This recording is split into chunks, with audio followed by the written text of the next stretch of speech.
The free Photoshop course that you're about to watch is just a small part of our Adobe Graphics full course bundle. So if you also want to master Adobe Illustrator with my teaching style and also be able to acquire your certificate of completion, you can tap the first link in the description right now and get your access with a fraction of cost. Also mentionable that this course is brought up to you by the Takeoff College, the smartest alternative currently available to the traditional education. With all that being said, I'm very excited to get started, so let's go.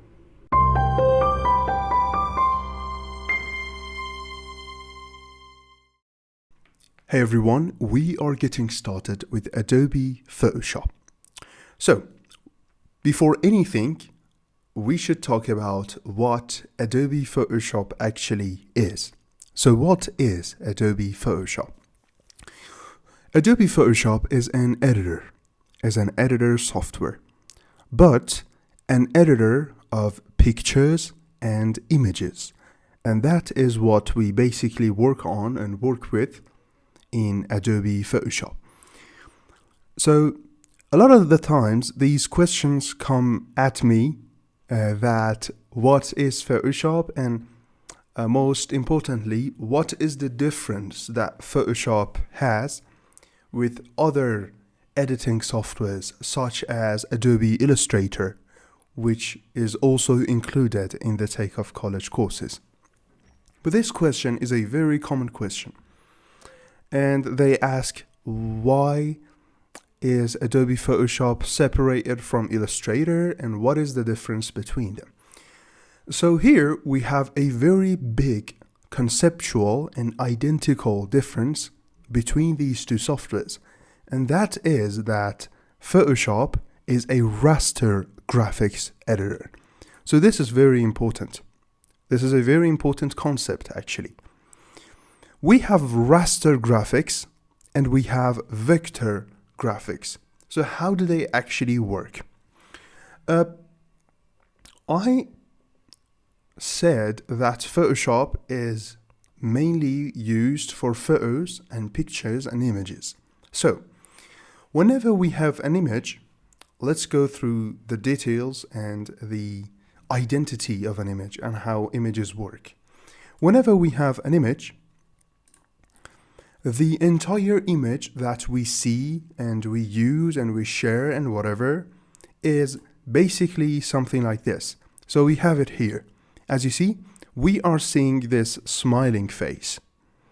And how images are created is that in images, there is unlimited, actually limited, but I'm talking about, there's lots of them.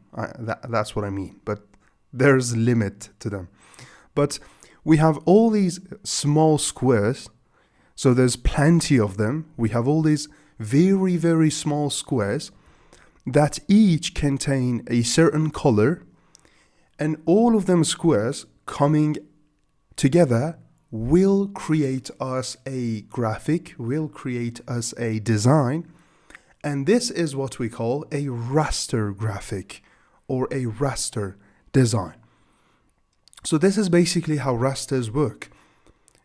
Any image is created out of these squares, and any image that is created out of these squares is called a raster graphic.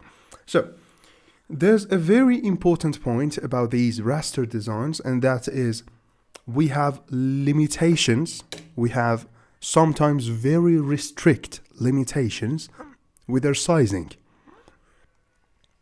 So whenever we have this very small icon and we want to scale it, we want to make it bigger and bigger and bigger, and for example print it on an entire A3 paper or something like that, we will have decreases in the quality, as you see. So this is how it will start to actually look like when it is small and we're making it bigger and bigger and bigger. And vice versa. Whenever we have this very big item and we want to make it small, we will have problems with this quality thing. But in vector term, we do not have that, because how vectors work is that they work with math and they work with mathematics, and there's no such square inside them. There actually is when we are exporting the design, but when we are designing it, there's no such thing as sizes or limits or something like that. And vector designs are basically the designs that we want to use in plenty of different sizings. For example, our logo. We may be using a logo inside this fav icon over here. And as well, we may also be using the same logo inside a billboard. You know what I'm saying? So that is the concept that you need to be familiar with. We have more flexibility with quality and sizing and same kind of stuff in Illustrator. I hope that after watching this entire course of Adobe Photoshop, you also be heading over to our Illustrator course inside the Takeoff College. That also is a very useful kind of tutorial to be watching and to be interacting with. So that's basically it. So we have a raster graphics editor over here, probably one of the most famous and one of the most popular ones. As you see, popular editors, industry standard for photography, design, and digital art, Adobe Photoshop. This is how it introduces it, you know. And yes, so we have it. And in order to get started with Adobe Photoshop, as you probably know, first you need to have it installed on your computer. So in order to do that, you can go to adobe.com and the official Photoshop page that Adobe offers. And here you can save 40% on Photoshop for the first 6 months. And as you see, you can see the pricings and see the plans that Adobe offers you. So we have for individuals, students and teachers, and teams, which you can be exploring and navigating through, and eventually choose between them and get your Adobe Photoshop. We skip the installation part as it is very, very easy. It's just a setup file that you open and you click a couple next, and that's it. You wait and your Adobe Photoshop is installed. So we skip that part and we get directly onto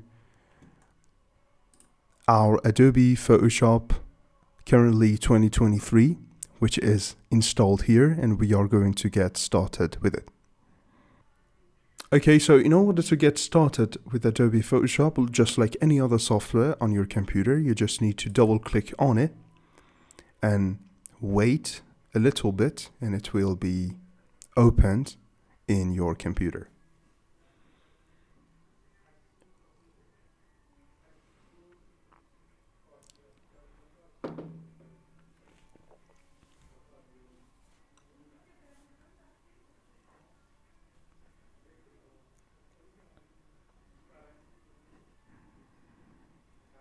So as you see, this is what we got.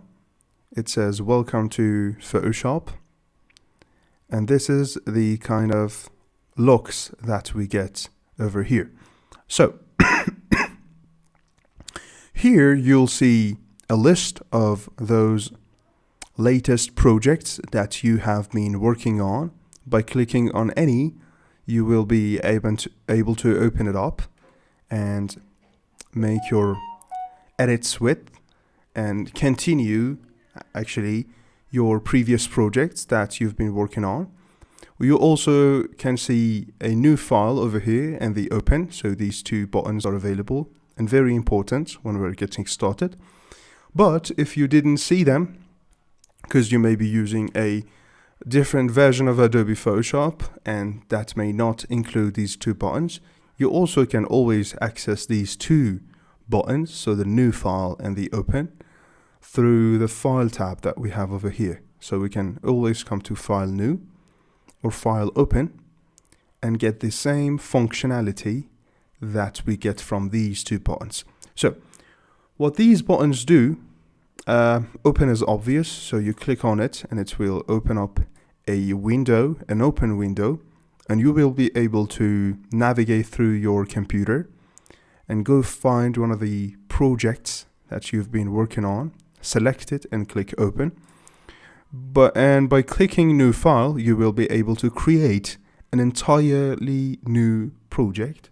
And that's actually what we are going to do right now. So as you see, by clicking on this new button or coming to file new or pressing Ctrl N, this new document window will be opened for you, and you will be able to create your first ever project over here using this window. So this window offers pretty much a lot about getting started with Photoshop and starting our project. So here we have tabs, and these tabs include presets, the sizing presets and the setup presets of our new project. We can use photo presets, print, art and illustration, web, mobile, film and video, and all of them are available to us. And inside each you can see plenty of options. So for example, in print we have A4, A6, A5, as you see, all those international paper sizes. And in web, for example, we get different desktop screen sizings. We have iMac 27. We have web small, web most common, web large, web medium. As you see, all of these are available. We have MacBook Pro 13, MacBook Pro 15, and all those options are available for us. And for example, I come at a web and click web most common just to get these settings over here and teach you these, because these are very important. So here we have our project title or our project name. It is changeable afterwards, so don't be very sensitive on this, because as I said, it is changeable as we go ahead. But I say, for example, my first document. Here we have width and height, and here we have the unit to those numbers that we add. So we have pixels, inches, centimeters, millimeters, points, and picas. For example, we go ahead with pixels. So what pixels are is basically those squares that I talked about when I was talking about raster graphic.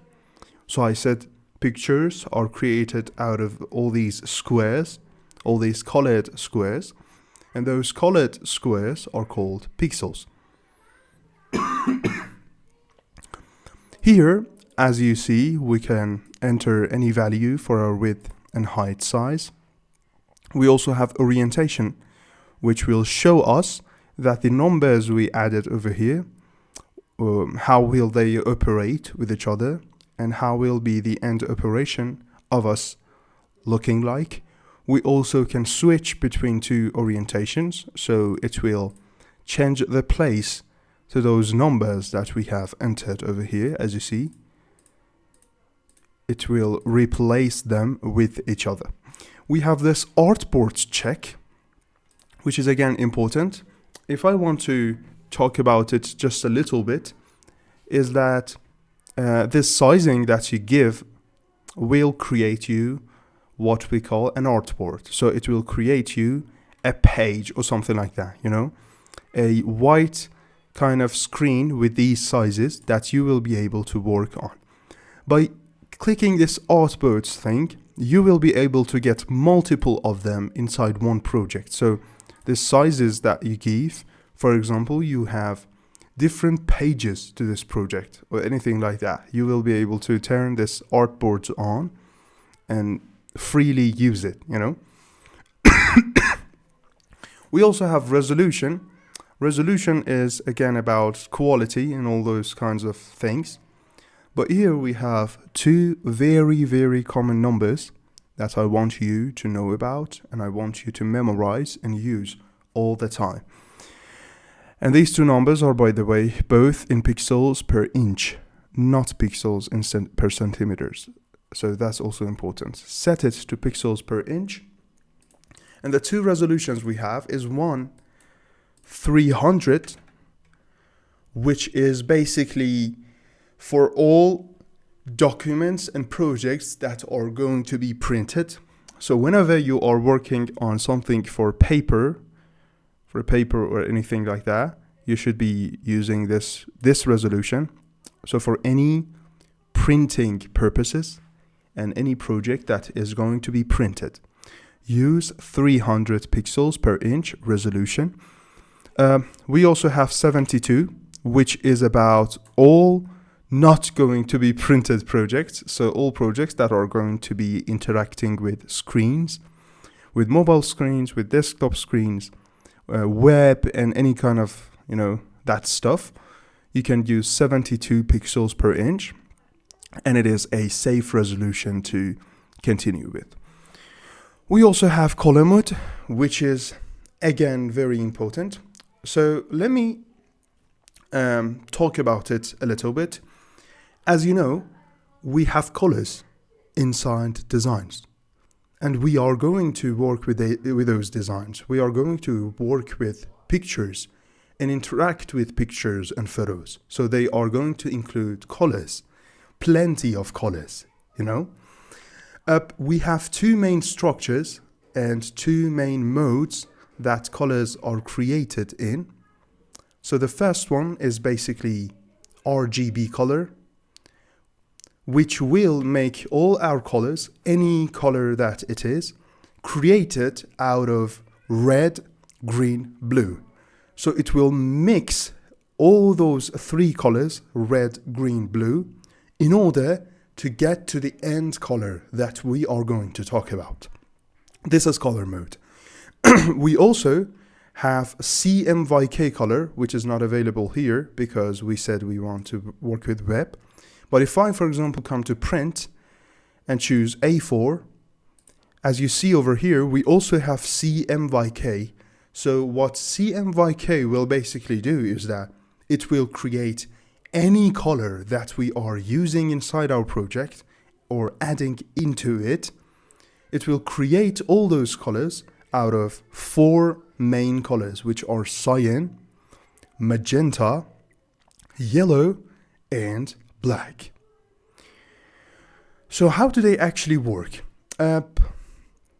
As you have probably heard of in school or something, we have 3 main colors in the world, which are yellow, green, and blue.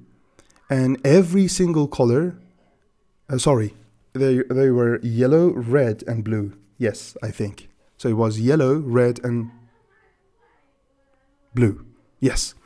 And every color in the world that you see is created out of those 3 main colors. So this is what you were taught in school. But when it comes to lights and when it comes to screens, inside screens, the main colors and the creator colors are different. So here we don't have yellow, but instead we have green. And all colors, every single color that you see on screen is created out of a range of red, a range of green, and a range of blue, and a mixture of all these 3 colors. But inside printers, it's again different. So we don't have RGB. We have cyan, magenta, yellow, and black as the main creator colors inside all the printers we have in the world. Pretty much all the printers that we have in the world. And when it comes to printing, anything that we will print is going to be a mixture of these 4 colors. So everything that I talked about will eventually conclude in one sentence. If you are working for screens, choose RGB. And if you are working in order to eventually print your work, use CMYK. That's basically it. So this was about color modes. We also have bitmap, grayscale, and lab color, which are not that useful and important for now that you are just getting started. And we also have background contents controllable over here.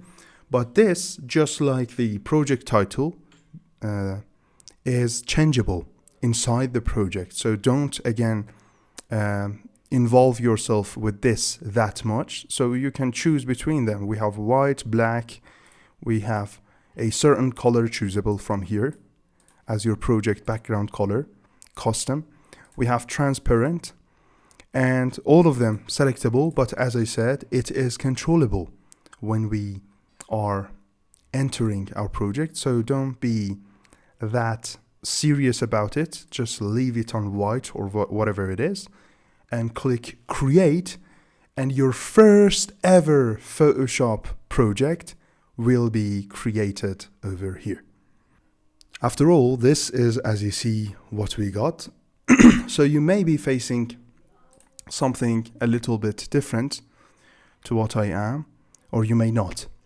But in order to make everything look exactly like mine is, you can come to Window, Workspace, and choose Essentials Default out of all these options. And all these windows and tools of yours will look exactly like mine does. So this is, as you see, what we get when we first open Adobe Photoshop and create our first ever project inside it. So this is actually very, very easy, as it looks very complicated at first. So all those Adobe softwares are a little bit like that. When you open them, it looks very professional and complicated. And in terms of professional, it actually is. All those softwares that Adobe offers are very complete, you know, and very professional, but they are not at all hard or anything like that. And you are going to see that as we go further. But I just wanted to announce you and alert you that we are going to have very, very easy work going on. So don't be scared or anything like that from this look that you get. I'm going to just introduce this workspace we have over here. So this is what we call it, a workspace. And I'm going to introduce everything that you see right now inside your Photoshop window.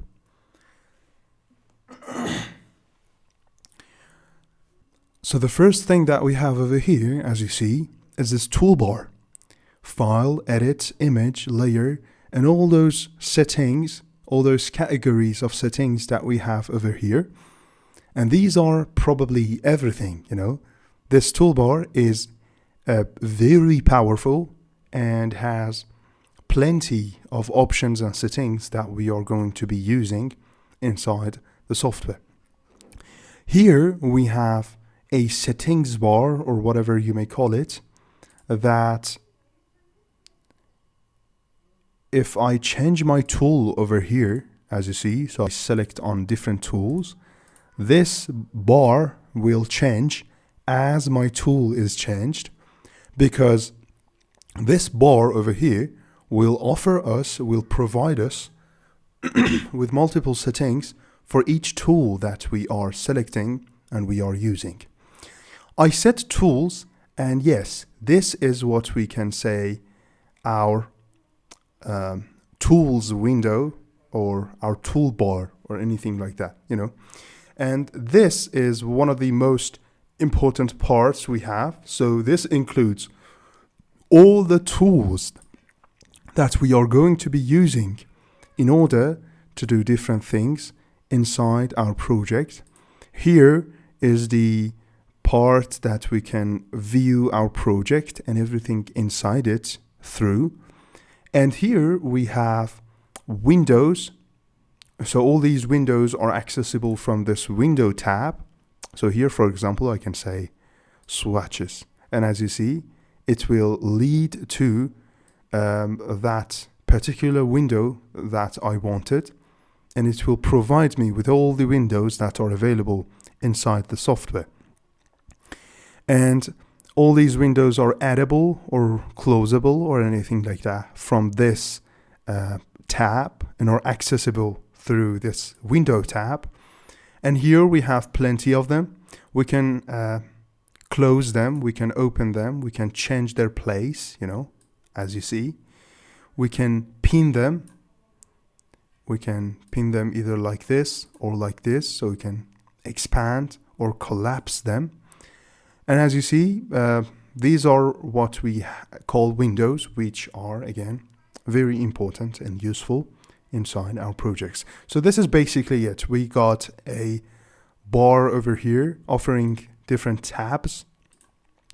We have a settings part over here, and we have a toolbar. So whenever we select a tool, here we have the specific settings for that tool. Here we have our project, and here we have a couple windows and things like that we can be using inside our projects.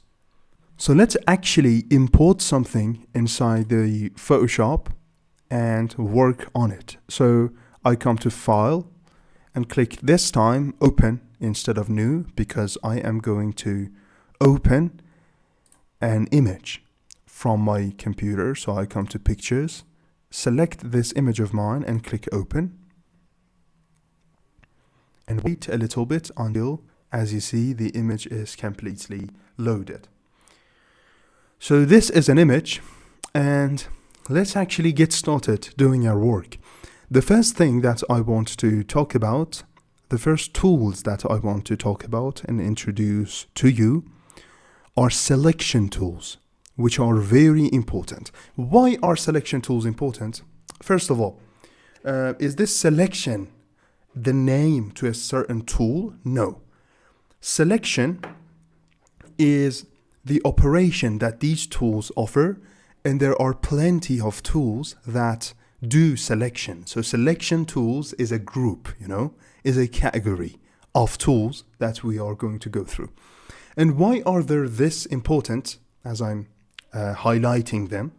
Because whenever we are going to make a change to a certain part of our image or our project, I'd better say our layer in professional term, but as you are not familiar with layers yet, I say our image. So I want to make a certain change to a certain part of my image.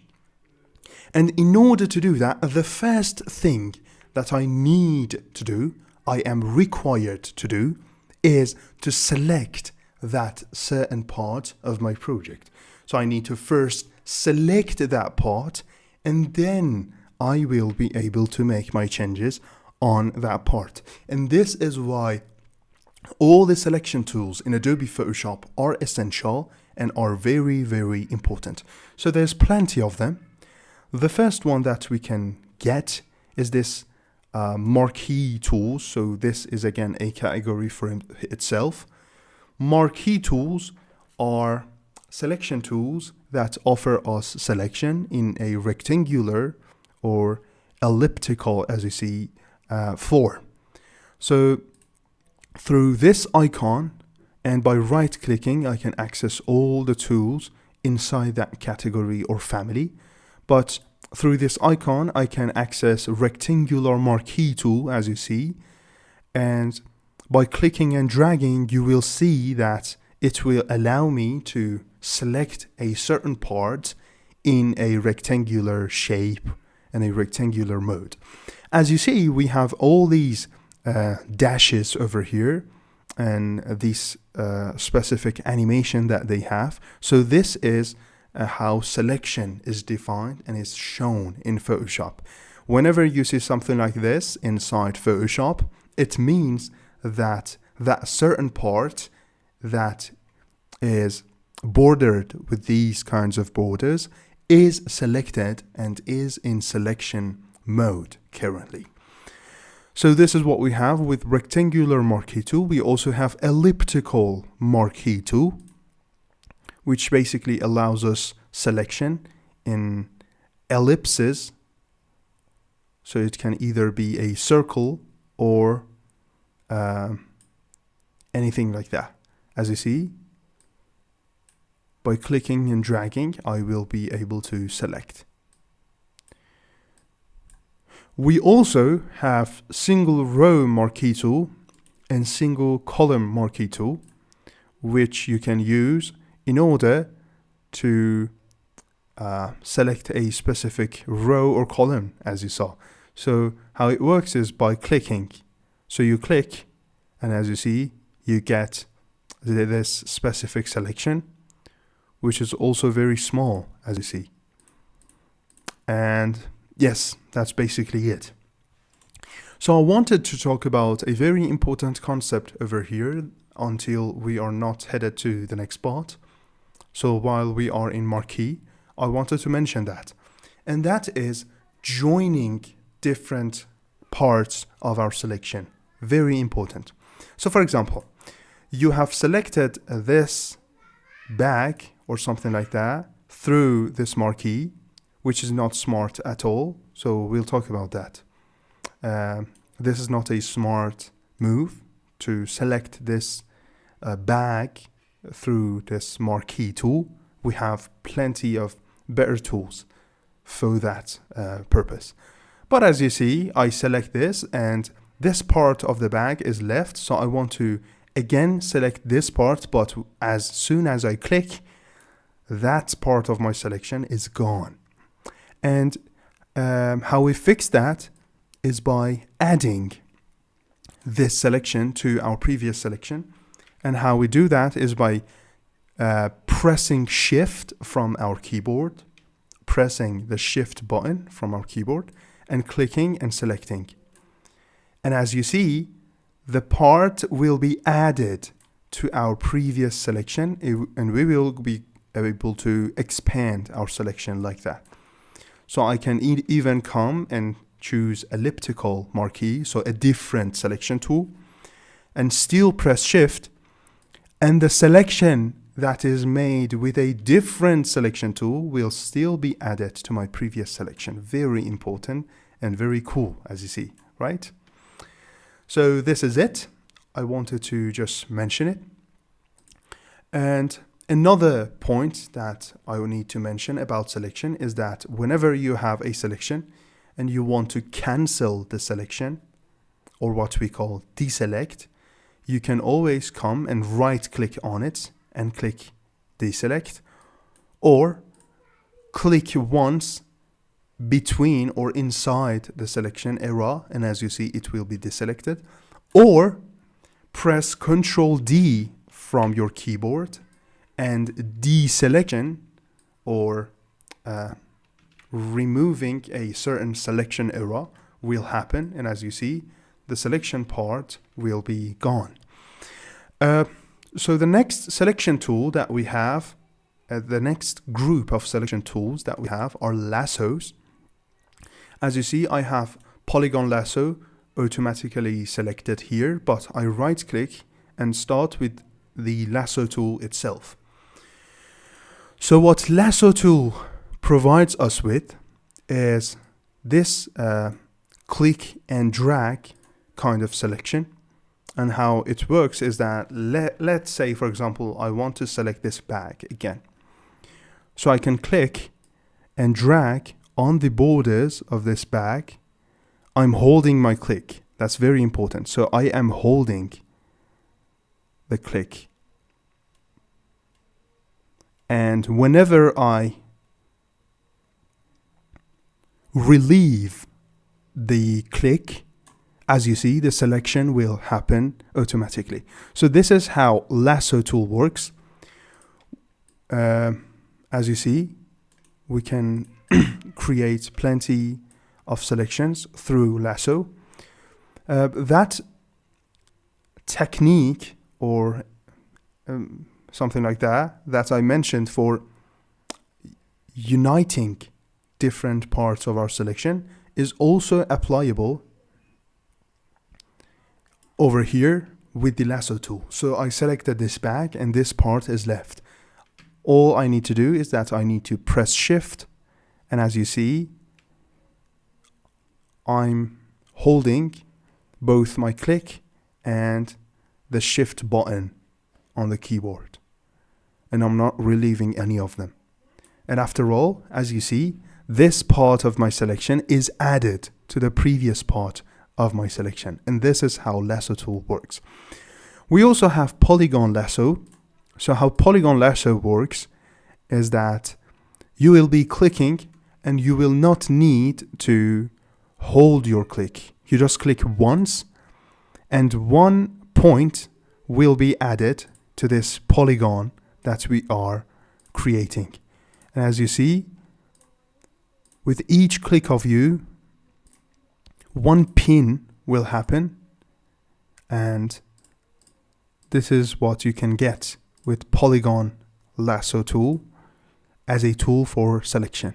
As you see, this is also very useful. This can be very useful, and this is basically how it works. We also have that method of uniteness over here, so you can always press shift and add a certain part to your selection. Very important to mention that we also have alt. So shift is for adding selection, alt is for removing a certain part of the selection. So if I press alt, and as you see, I come inside my selection and make another selection, I'm holding alt. And as you see, this part will be removed from my selection. As easy as that. So this is also polygon lasso, which is also another powerful selection tool that we have over here. We also have magnetic lasso. So how magnetic lasso works is basically, as you saw, we click once. So I clicked once and we don't do anything. We don't do any clicks or anything like that. We just need to pay attention to the direction that we are going, and magnetic lasso will choose the differences between colors, and it will detect the borders that our object have with the world outside. And as you see, it will work just like a magnet and do all the selection work for us. Just like that.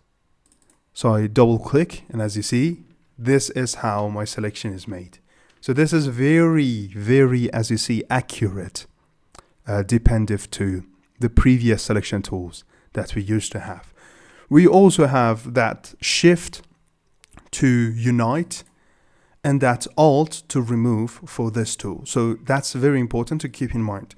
Every single selection tool that we go through has that. So you can always press shift in order to add a part to your selection, or press alt in order to remove a part from your selection. The next selection tool that I want to talk about is Magic Wand. So this Magic Wand is accessible by right-clicking here.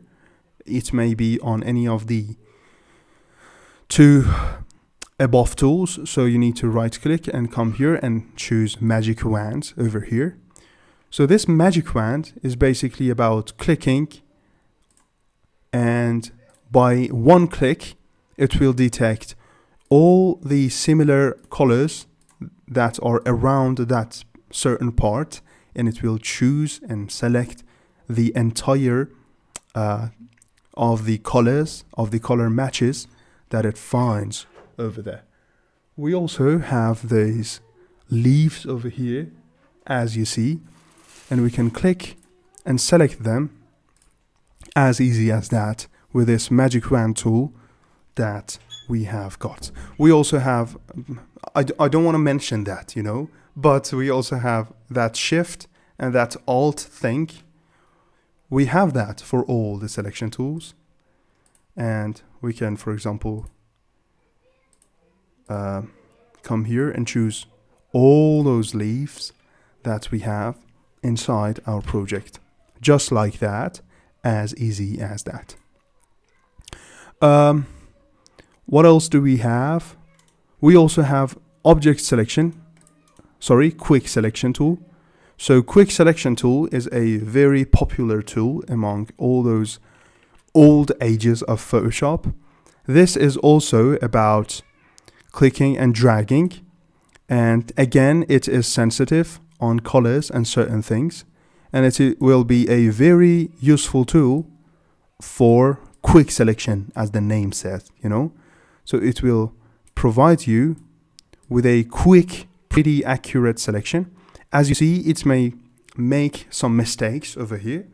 And in order to bring back those mistakes, you just need to press Alt. And as you see, you will be able to choose and use the same tool in order to remove certain parts of your selection. You can also press Alt and right click and drag. So by doing that, by pressing Alt, right clicking and dragging, you will be able to change the size to that tool. So the size will be very important. For example, if it's this big, you won't be able to select these small parts of your bag, you know. You will need to press Alt, right click and make it smaller, drag to make it smaller, and then you will be able to make your selections way smarter, you know. So I press Ctrl D and go to the next tool that we have over here, which is Object Selection Tool. So Object Selection Tool is a very new one inside Photoshop. This is actually also very cool. I do really like it. So how Object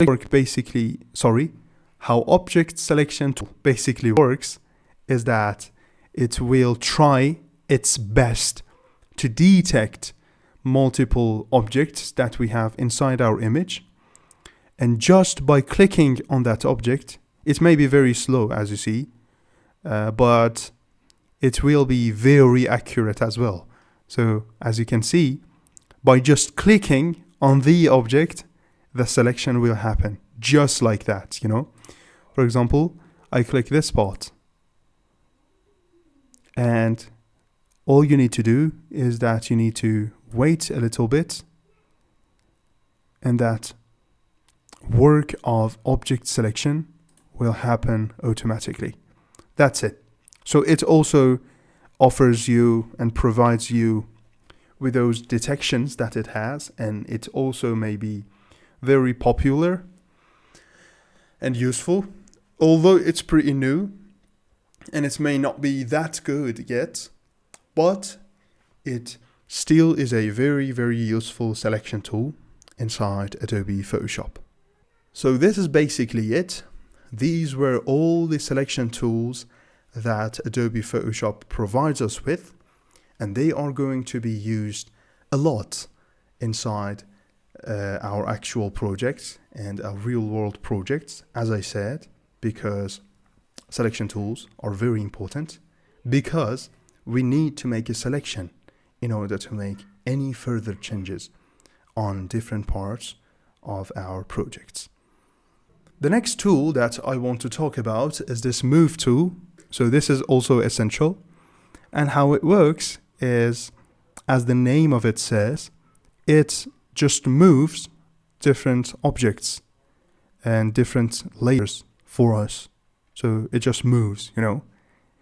We can move different things by clicking on them and dragging them. So let's say that I have made this selection over here and I want to move it to a different part of my project. Although that is not a smart thing to do at all, because behind this bag there's nothing. So there will be a pure white or even probably transparent background. But I want to do that, for example, you know, I want to move this. So as you see, I click and drag and it will be moved just like that. And the white background, as you see, is visible over here. But I can move it to wherever I want. And that's basically how Move tool works. This is actually an interaction that this tool had with the selection tools. But this is basically it. So you click and drag and it will help you move different parts of your project and if the different objects inside your project as easy as that. The next very important thing when it comes to getting started with Adobe Photoshop is navigating through your project and different navigation tools that Photoshop offers you inside your project. So the first part to every navigation is probably zoom. Zoom in and zoom out. As you see, we have this zoom tool over here which can be used, so you can choose it and click, and by dragging to right it will zoom in. By dragging to left it will zoom out, as you see. Or you can click, and just by clicking it will zoom in. By pressing Alt and clicking it will zoom out, as you see. Zoom in, zoom out. So I'm clicking. Over here it is also definable, so you can choose zoom out as the default option or zoom in as the default option. And when it comes to navigating through our project when we are zooming in, we have these handles over here, as you see. We have these scroll bars that are usable in navigating to different parts of our image or our project, just like that. But we also have this hand tool over here, which is choosable, and you can click and drag. And as you see, this will basically do the work for you, and it will allow you to navigate through your project. But there's a very, very important point about these two tools. As you saw, we have zoom and we have hand, and you saw how we can use them both to navigate. But the very important point here is that zoom tool and hand tool take a lot of time from us for clicking on them, for navigating between them and using them. And navigation is a process that has to happen very quickly, when we are working in real world projects. And that's why we mostly actually use those shortcuts options that we have to these navigation tools. And how those shortcuts is, as I say, we have Control plus, so you press Control and the plus from your keyboard in order to zoom in, as you see. We have Control minus in order to zoom out, so Control plus, Control minus. We have Control 0 to get back to the default view and have the entire of our project viewable over here, so it is Control 0. So again, we have Control plus, Control minus, and Control 0. And when we are zooming, we also have hand. So what the space bar on the keyboard. So what this space bar will do for us is that we will hold it, and while we are holding it, it will change our selected tool, whatever the tool is, to hand until we unhold the spacebar. So whenever we unhold the spacebar, we will be back to whatever tool we were using beforehand. So that is very cool. That is also about temporarily changing whatever tool that we are using to hand. And again, we can unhold it, as you see, and by unholding the scroll bar, the hand will disappear, just like that. Because this is a temporary, what we call shortcut to this hand tool. So this is it. You can practice with them in order to get professional with navigating, because navigation is a very important thing when it comes to becoming professional in the software, because you need to navigate easily and navigate fast without destroying any part of your project. So you need to also do it safe. And these are the options that we have for navigation. As I said, we have Control minus for zoom out, Control plus for zoom in, the space bar for temporary hand tool. You need to hold the space bar. And we have Control 0 for getting back to the default view, what you may call, or this having the entire project as you see inside our view section. So that's it with navigation inside Adobe Photoshop. Now, after all, I want to go through a very important concept which is essential when we are talking about Photoshop or Illustrator or most of the same kind of software. So in most of the graphic related and design related softwares that we have, this concept comes very often, and that concept is the concept of layering. So whenever we are working on a design, whenever we are working on a visual, there's layers to the game, and these layers go over or under each other, and these layers define our view and what we are seeing. So there may be 10 objects that are filling, for example, this part of our project or artboard or whatever you may call it. So we have a document, and in this specific part of our canvas there are 10 objects, and the one that we will see is the one that is upper than all of them. So this is how layers work, basically. All those back objects do exist and are there, but we cannot see them just because they are behind the front object that we have. And this concept is controlled and managed by the panel or window or whatever you may call it. We call it a panel in Photoshop, by the panel layers. So we have this layers over here. As you see, it is open for me and I have it and I can use it. But if you can't find it inside your workspace, all you need to do is that you need to come to Window and click Layers or press F7 on your keyboard, and then the Layers panel will be visible for you and you will be able to make your changes over here. So as you see, this image that I have opened in my Photoshop is only and only one layer, which is called background, and the layer is locked, as you see. Now, if I come here and create a new document, for example, I already created one, but I want this one not to have any artboards in it. And I set a sizing here, for example, 1920 and 1080. And yes, I click create. And here, again, we have a project, we have a document opened in layers. Again, as you see, we have a background which is locked, just like what we had here.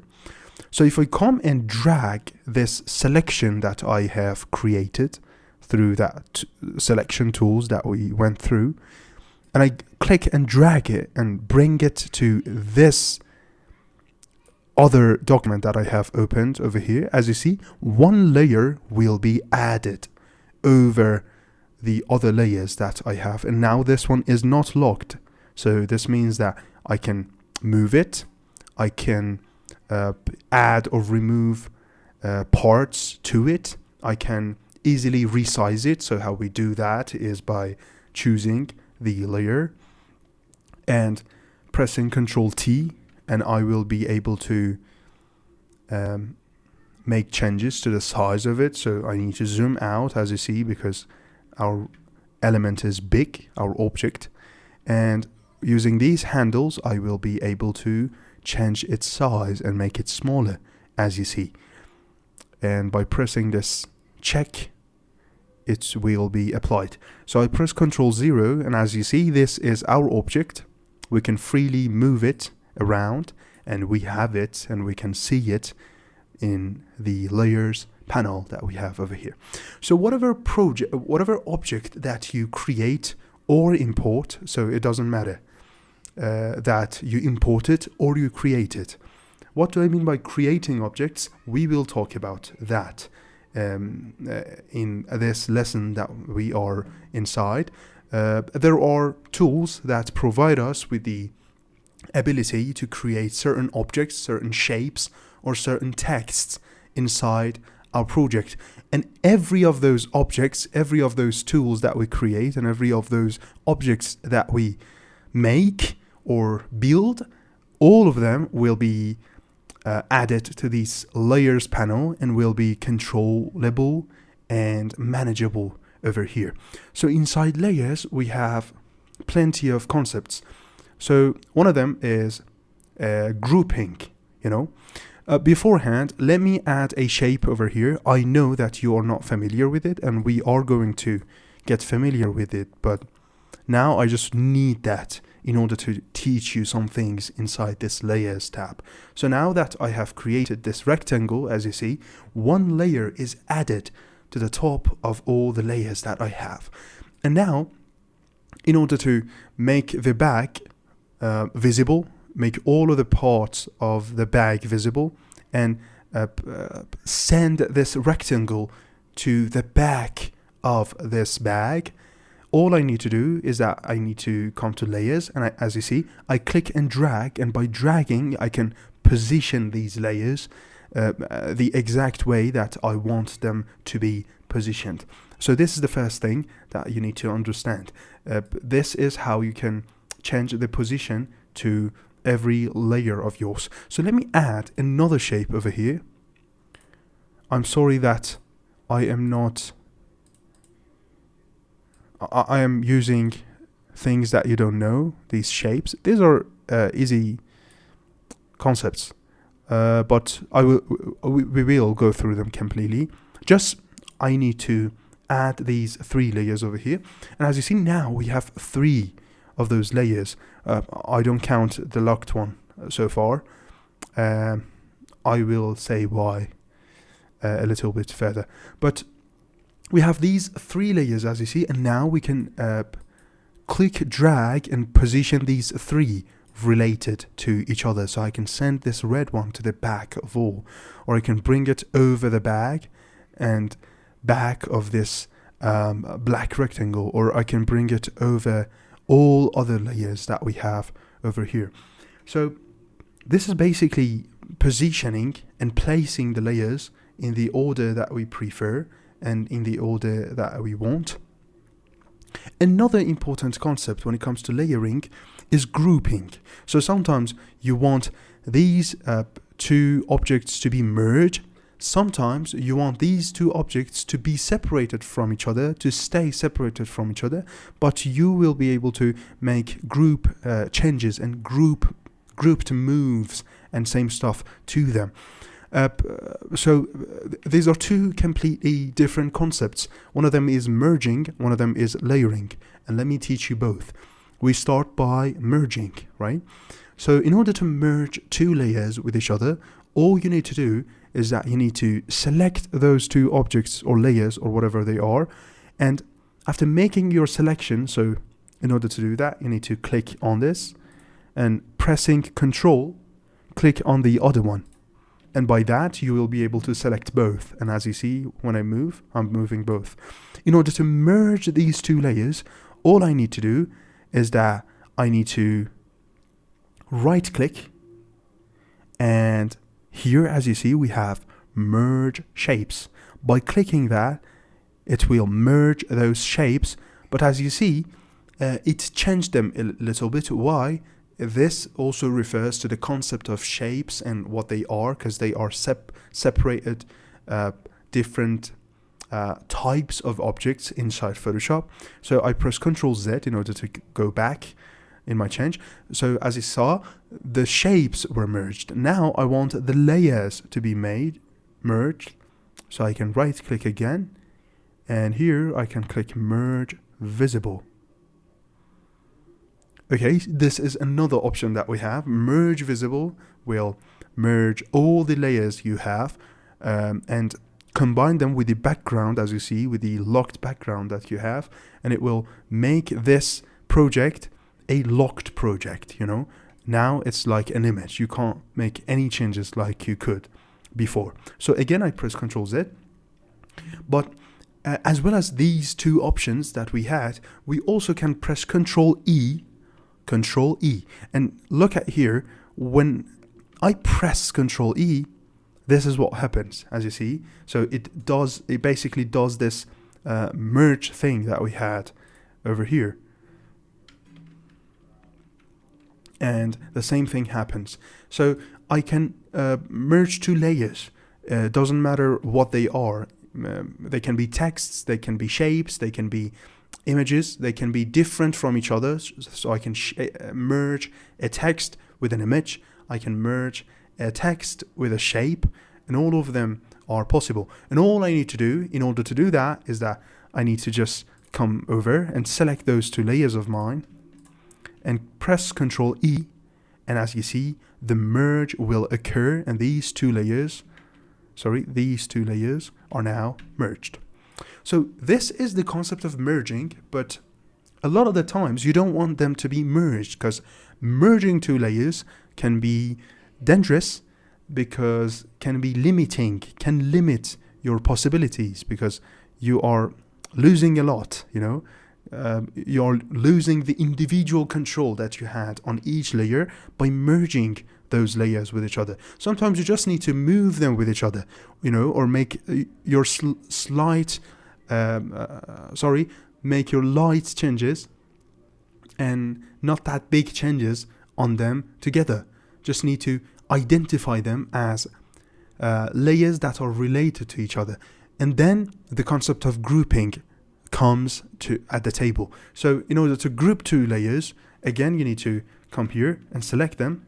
But here we have multiple options. First is that we can come over and click on this Create New Group, this button over here, this little button. And as you see, these two are now grouped, but they are moved individually. Why? Because here in the settings of my Move tool, I can change this auto select settings to group, and then as you see, these will be moved in groups, and groups will be a priority when it comes to the selection of my Move tool. So we have this up. We also can do another thing. So I press Ctrl Z. Another option that we have in order to group these two. Let me see. Do we have it over here? Yes. We can right click and click Group from Layers. As you see, again, this will provide us with the option and with the ability to group these two. We also can select them and press Ctrl G. These are the beauty of Adobe softwares, and especially Photoshop, that we have plenty of ways in order to reach a certain goal that we have. So we have a goal, and there's different paths to it, and you can choose whatever that you are easier with. So you can either come here and click this button, or right click and click Group from Layers, or press Ctrl G, whatever that you want. And as you see, groups as well as layers can have colors. I'll talk about it. And we have name to the group. So as you see, I say my group and press OK. And as you see, here we have my group. So what are these colors that we have? These colors are not anything related to the design and are not visible, are not even visible inside the project. And all that they are for organizing the files whenever we are using this layers panel, and it will organize them for us. For example, we want certain layers or layers related to a certain topic or certain part of our project to be a certain color, and we can do that easily by right clicking on each layer or group. And here we can select either no color or red, orange, yellow, green, and those colors that it provides us with, as you see. So we can organize them. Now I choose them all by clicking here, pressing Shift and clicking on the last one, and by right clicking I choose no color, and all of them will be set to no color. As you see, layers as well as groups have names over here, and in order to rename them, you can easily come over and right click and Let me see, do we have it here? Hold on. I am not seeing it, but we may have it on the right click as well. But the other way is by double clicking on the name of the layer. This is very easy and it will be renameable. And this name, as well as the color of layers and everything like that, will not be visible inside the project itself. Will be only for the accessibility of us and the other designers that are going to work on this project. So these are all about organizing layers. I can rename it easily by double clicking, as you saw, and I can name it whatever I want. For example, I say the layer, you know, and by pressing enter, it will be changeable. We can change anything over here, as you see, any of the names, or I can double click on the group even and change the name to the group, rename it, as you see. I say the new name over here. Yes? So this is it. Another concept, another important concept that I wanted to talk about, and I did talk about, was whenever you create an object inside Photoshop, that object will be created and built in a new layer. You also can create a new blank layer yourself in the layers panel whenever you want to do something specific. And how you do that is by coming here and clicking on this little plus button. And if I click that, as you see, we have a layer. The layer is empty. So in Photoshop, how we show emptiness and how we show nothing is not by the white color, because white is something itself. How we show nothing is by this chessboard-like thing that you see over here. So it is squares in white and gray, and this will show nothing. This will mean transparency. So as you see, this layer that I created is an empty layer. It has nothing inside it, and I can add things inside it. For example, the brush. How the brush works is that it doesn't create a new layer. It works on the same layer that you choose over here. So in order to draw something and separate it from other layers, you need to choose the brush, create a new layer just like I did, and draw in that blank layer. So these are all related to brush and same tools that we have not gone through yet, but we will. So back to where we were, we also could create new layers. We can delete layers by clicking them and clicking on this little delete button. As you see, it says delete layer 1. Yes. And as you see, nothing changed because the layer was blank. But if I, for example, come here and delete the bag, you will see that the bag is gone because it was in that specific layer that we deleted. So I press Ctrl Z and everything is back to default. Another important thing that I need to mention here inside layers is cloning a layer. So as the name says, by cloning a layer, we are creating a new one out of it. We are copying it. And in order to do that, all you need to do is that you need to choose this move button and press Alt. And as you see, my cursor is now changed to these two cursors, you know, this specific look that it will get. So it will change to this, and by clicking and dragging, I will be able to make a clone out of my layer, just like you see. So I need to press Alt, click and drag, and as you see, these copies are created. So I press Ctrl Z in order to go back. Another way that we can do that is by choosing the layer that we want to clone and pressing Ctrl J. And Ctrl J does the same for us, as you see. So it created a clone. As although it's not visible, all I need to do to make it visible, to see it, I need to drag, click and drag, and after I move it, as you see, these are now two because I pressed Ctrl J. So by Ctrl Z, we're again back to where we were.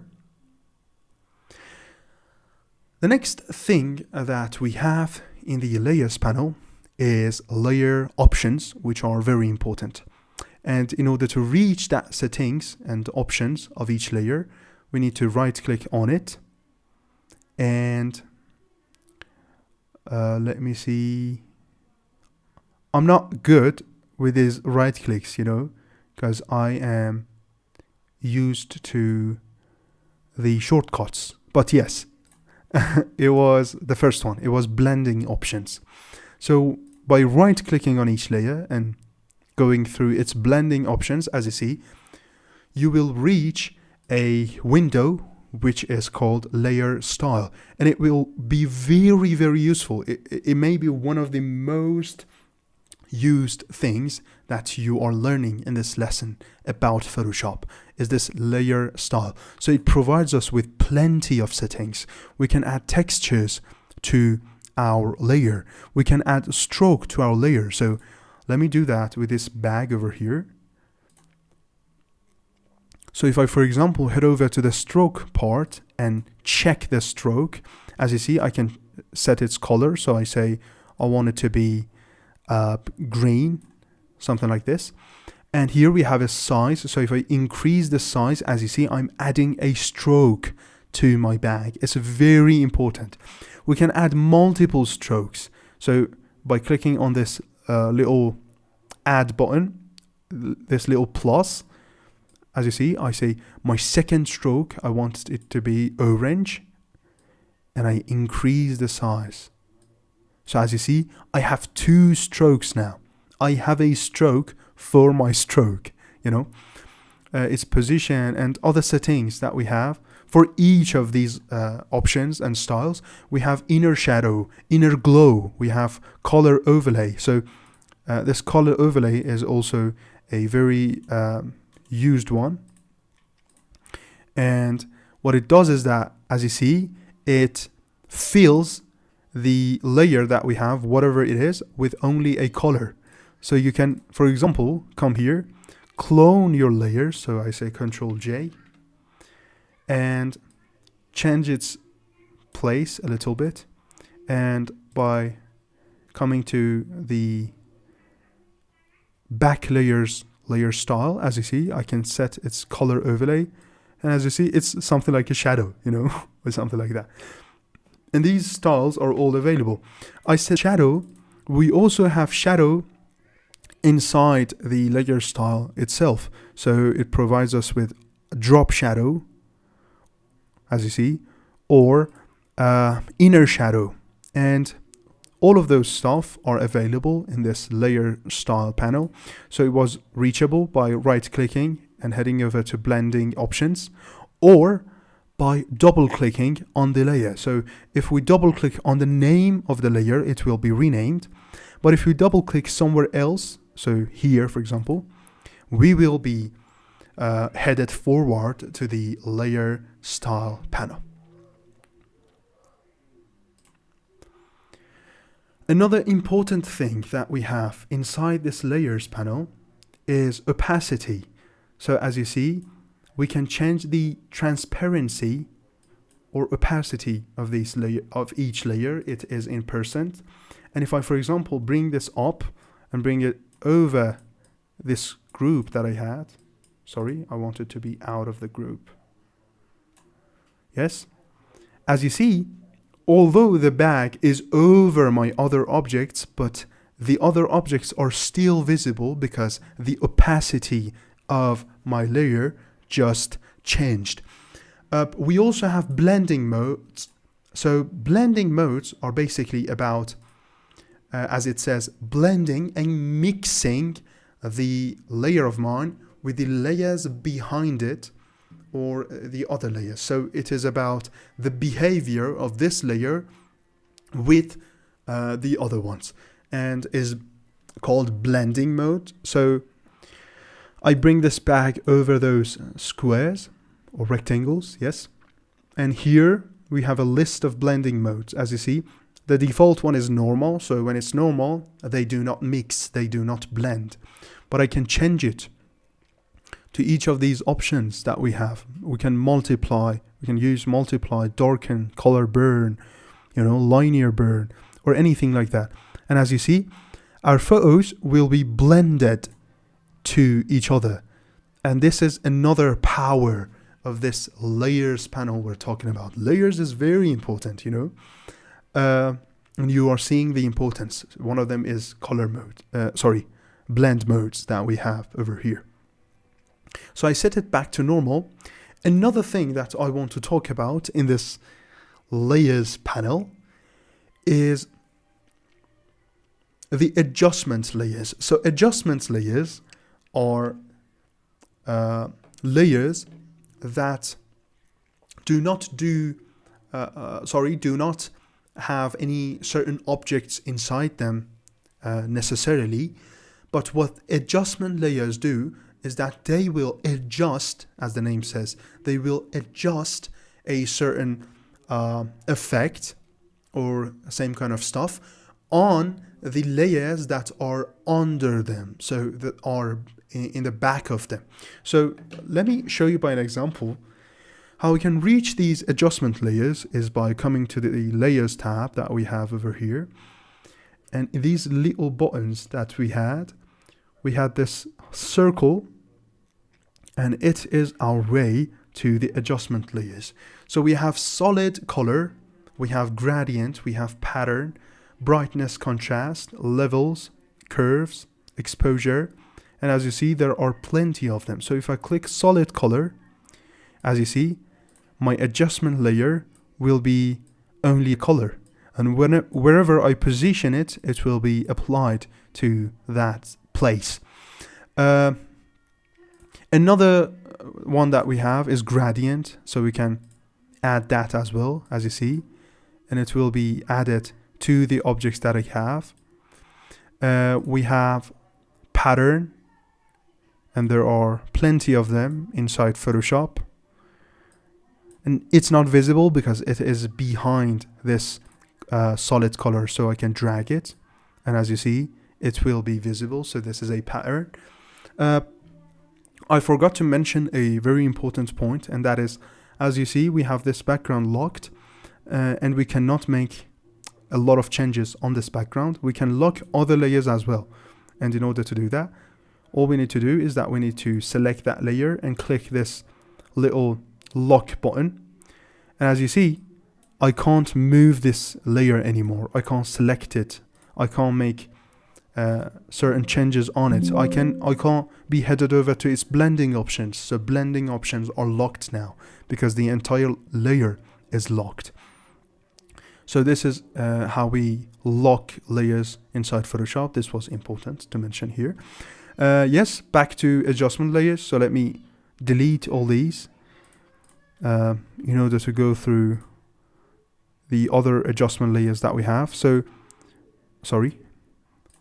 these were colors and gradients and stuff. We have effect layers, which are about filters and effects that we have adjust to other layers of us. So I can come here and choose brightness, contrast, as you see, for example. And as you can see, the properties panel will be opened. So via properties, we will be able to control these adjustment layers that we have inside the layers panel. So as you see, I can easily change the brightness or contrast, and it will be applied to all the layers that I have under this adjustment layer. So let me do that over here. It may be more visible. On this photo that we have, I deselect because of a reason. I'll tell you why I'm doing that, but I deselect, press Ctrl D, and now I add my brightness contrast, and as you see, I can change both of the properties of my layers using this adjustment layer. What else do we have? We have levels, curves, exposure, black and white. This is how we make an image, a photo, black and white by using this option, this adjustment layer. And we have what people don't know about black and white is that we don't have just black and white. We have plenty of ways and plenty of ranges in black and white, and they are all controllable over here. And if you see, you can sharpen the black of each color, and you will see that how different black and whites can be from each other. You know, these are all controllable over here. And I suggest you to go over all these adjustment layers we have over here. So test each of them at least once, and you will be able to get familiar with the work that they do for us and what each of them provide us.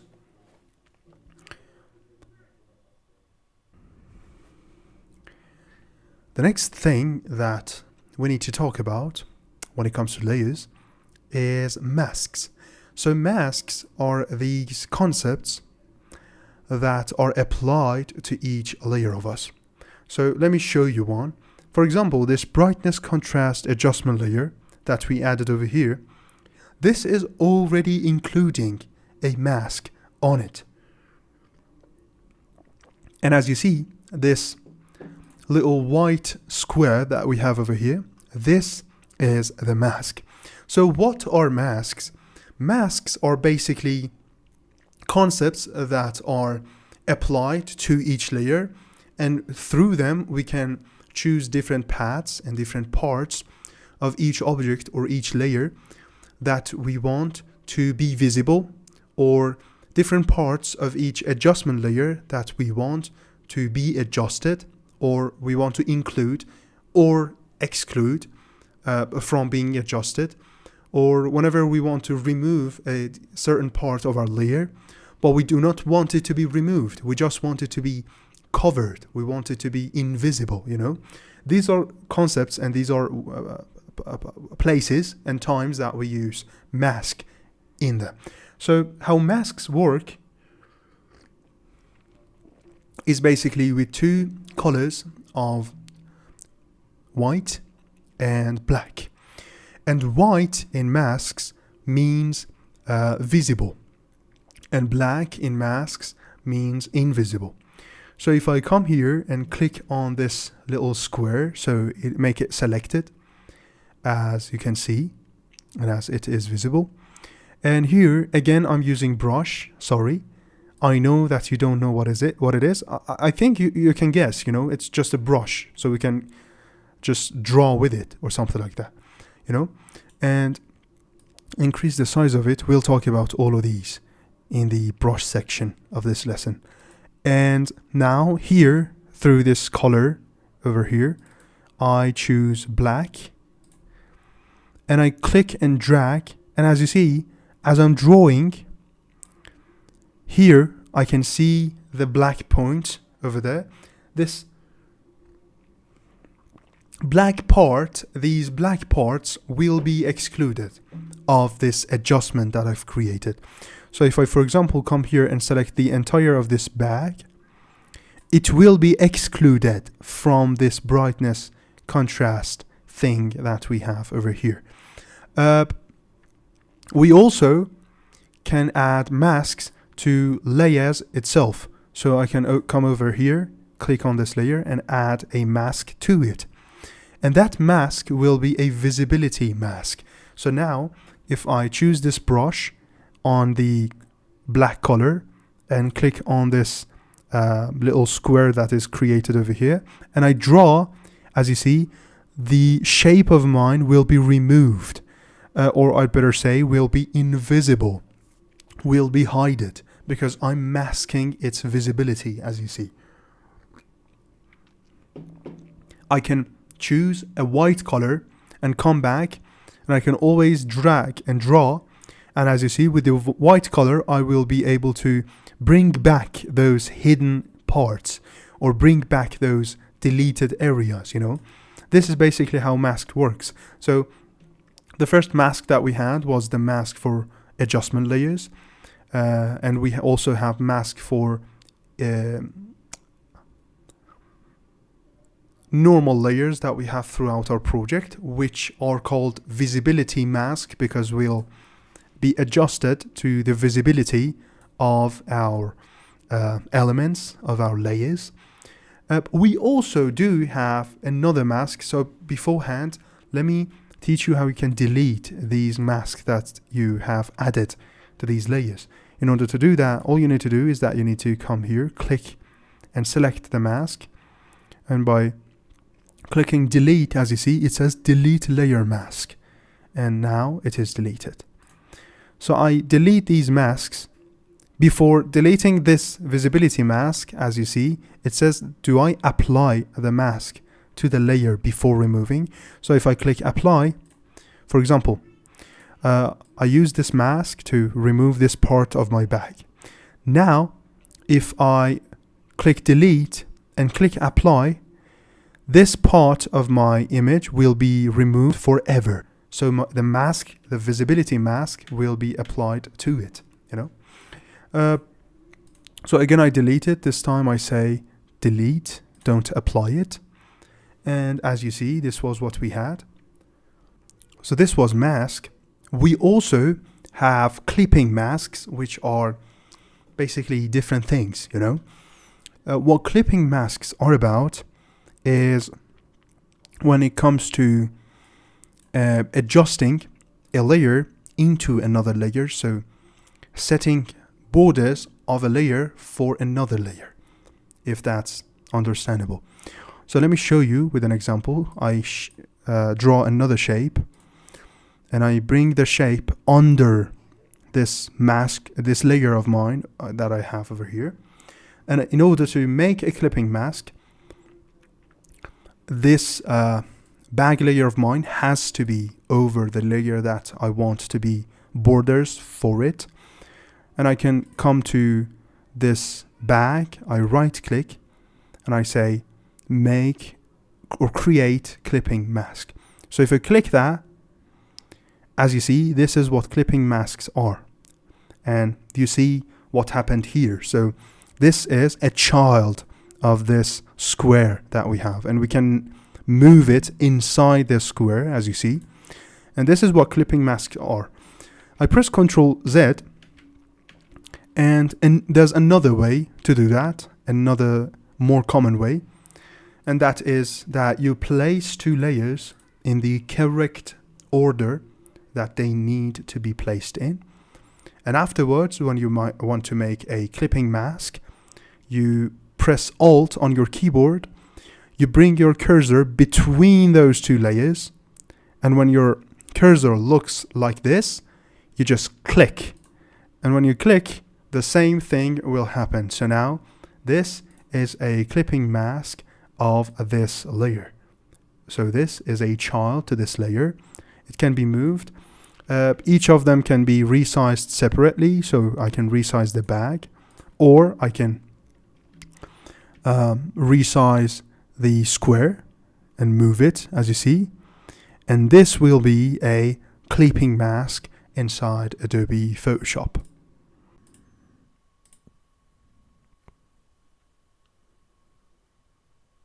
Now we have another very important concept, again when it comes to layers, which is more about quality and same kind of stuff. So let's start like that. As I was starting this lesson, I was introducing Photoshop, and there I said that Photoshop is a raster design or raster graphic software, and in rasters we will have changes in quality as we have a concept called pixels, and these pixels will make problems for us sometimes when it comes to quality. But in Photoshop we can also have layers, have specific layers which have the characteristics of vectors. So when we resize them, their quality won't hurt. So what do I mean by that? Let me teach you by an example. I create another document over here.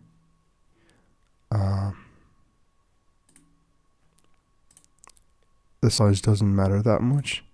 So let me remove all the previous work that I've done. And by coming to File, I'm clicking Open. And inside my computer, as you see, we have the Takeoff College logo. So the logo is in PNG and it's transparent. So as you see, I'm having this chess style background, which means nothing, as we've talked about. So this is how nothing is said and is specified inside Photoshop. We call it transparency. So I click and drag this logo inside this document of mine, and as you see, this is a very big one. I have it over here as a layer. So first I zoom out, I press Ctrl T, Ctrl T, and I use these handles in order to make my logo as small as you see. So I press enter, and as you see, my logo has now become very, very small. It doesn't have the previous quality at all, you know.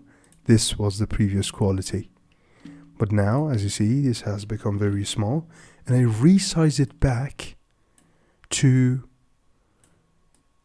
how big it was and press enter. And as you see, this is what we have. So in a pixel-based concept, when we make an image smaller, we are decreasing the number of pixels to that image. So when we are making that image smaller, we are decreasing its quality. So when we want to bring the size back to how it was, this is what we will face. This dequalification, you know, the quality will decrease. And this can be a very bad thing in a lot of the times that we are using the software.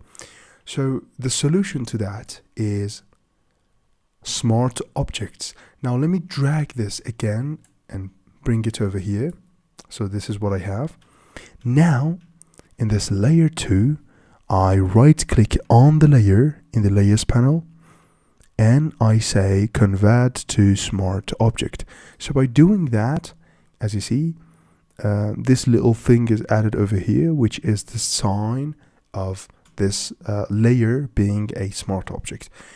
I zoom out, press Ctrl T, and again transform this one as well. So I make it smaller, very smaller. So again, I zoom in, and as you see, okay, the dequalification has happened, so the quality decreased again. But if I set it back to how it was, as you see, the quality isn't hurt at all, you know? So this is a very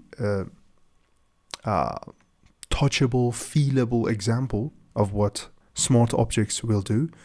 So the concept of smart object is about keeping our design from any kind of quality hurts, as well as any other kind of a damage. For example, when you want to erase this layer, so I use eraser. You may not be familiar with it yet, but this is an eraser, you know, it erases. I'm going to talk about it as well. But if I choose eraser and try to remove a part of this layer of mine, as you see, it's working. But if I try the same tool on my smart object layer, as you see, it says this smart object must be rasterized before processing. So as you see, I cannot hurt this layer, you know. I can do my work with it, but I cannot do much with it, you know. It says do not touch me, it says do not hurt me, or even an effect. So you are not familiar with effects as well, but let me try something on it. So I say a filter, I want it to be blur. So these are concepts that we will go through later in our course. But for example, I want to make it blur just to make a point here. So I made it blur. I make it on the other one as well. So I make this one blur as well. So now, as you see, the effect that I created was added to my smart object as a layer over it. So like an adjustment layer, but an integrated adjustment layer, you know. I can remove it and my layer is still safe, you know. But on this layer, as you see, this is something that has been done. This cannot be undone at all.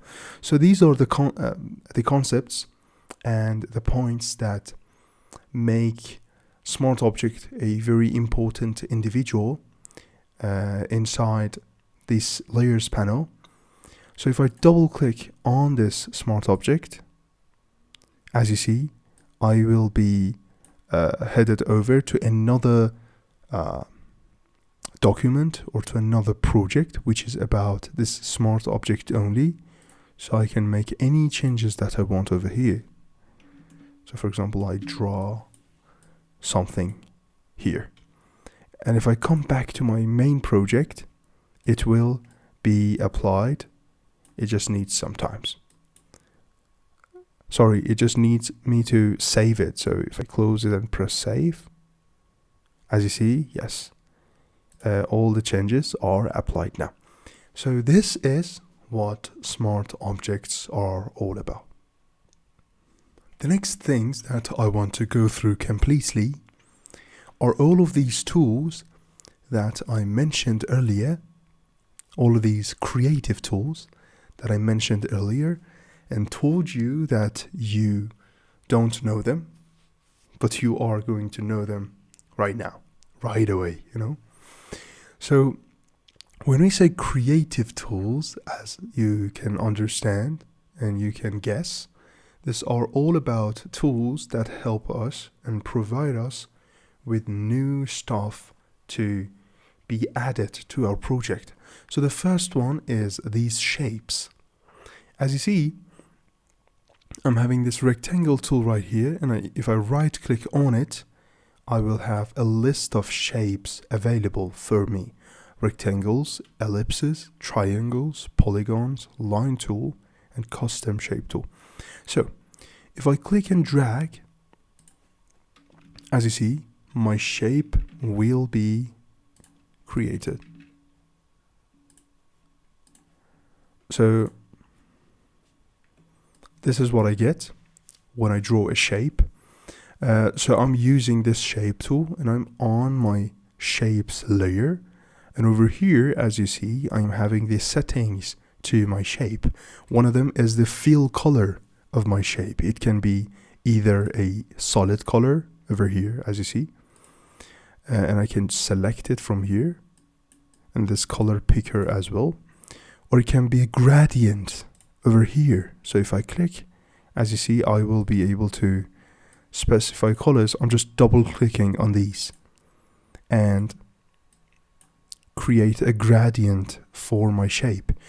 We have stroke, as you see, and we can specify a color to that stroke. We can increase or decrease the size of it, as you see. And these are all that we have for a shape in Photoshop.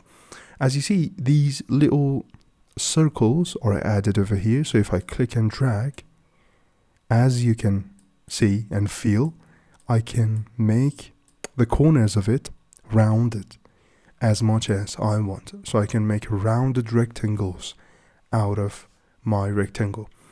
So another tool that we have over here is these ellipses, which work basically the same, have this fill and stroke controllable. We also have triangles,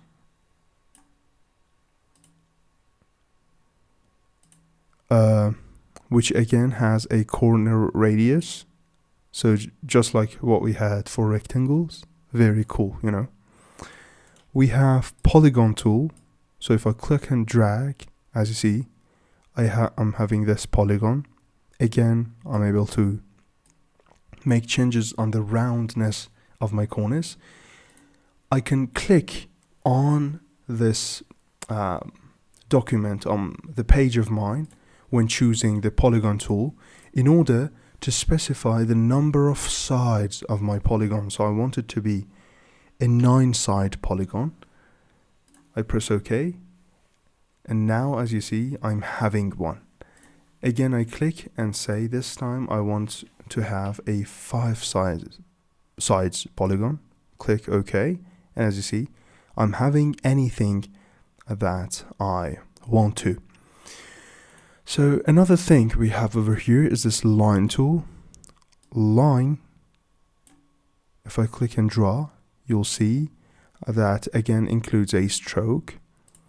I can remove the stroke, and for the line itself, we have a height controllable over here or over here in the H input. So if I say 8 pixels, as you see, it will be the height to my line.